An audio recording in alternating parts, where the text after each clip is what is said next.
Nah teman-teman, kita sedang berada di Pantai Tebing ya, salah satu objek wisata pantai yang ada di Kota Banda Aceh. Tepatnya di Pantai Lampu Banda Aceh. Nah di sini ada abang apa namanya?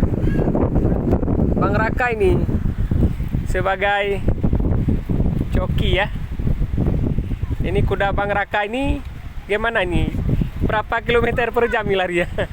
Atau 1 jam berapa ini? 1 jam berapa meter itu? Berapa kilometer gitu? Enggak ada durasi ya. Bukan seperti mobil misalnya dipacu kuat dia tambah kencang larinya, enggak.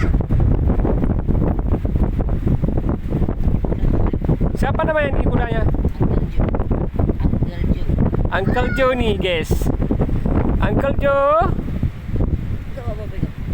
Enggak apa-apa kan? Uncle Joe. Uncle Joe dari Takengon ya? Ini kuda ini didatangi dari Takengon, tapi sekarang banyak juga di sini ya.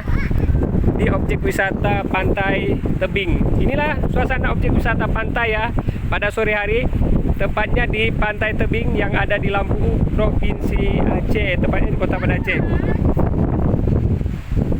Teman-teman jangan lupa ya kunjungi objek wisata pantai yang ada di Aceh, dijamin akan meninggalkan kesan yang indah.